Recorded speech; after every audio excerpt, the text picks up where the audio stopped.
সালটা ছিল 2020। দিনটা ছিল 1 এপ্রিল। ঠিক আজকের দিনে আজ থেকে 6 বছর আগে আমার জীবনে ঘটে গেছিলো একটা অনেক বড় ক্ষতি। বাবা চলে গেলে যে শূন্যতা জন্ম নেয়, তার ভাষা নেই, তার গন্ধ নেই, তার স্পর্শ নেই। আকাশ এখনও আগের মতোই, কিন্তু বাতাস বেদনাময় হয়ে গেছে।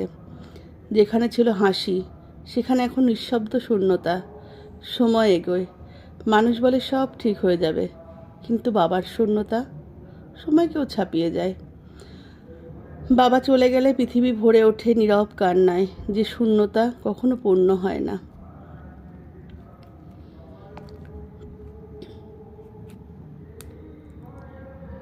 সেদিন যদি একবার বুঝতাম সেদিনই তোমার শেষ দিন হবে, তাহলে মন ভরে তোমার সাথে অনেক কথা বলে নিতাম।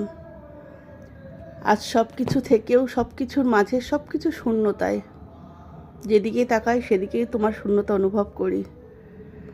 আজও 6 বছর পরেও ঠিক একইভাবে তোমাকে মিস করি, প্রতিটা মুহূর্তে, প্রতিটা ক্ষণে।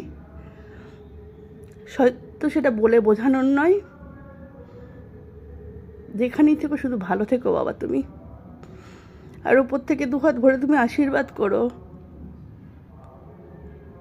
যেন আমি বাকিটুকু সময় পার করতে পারি।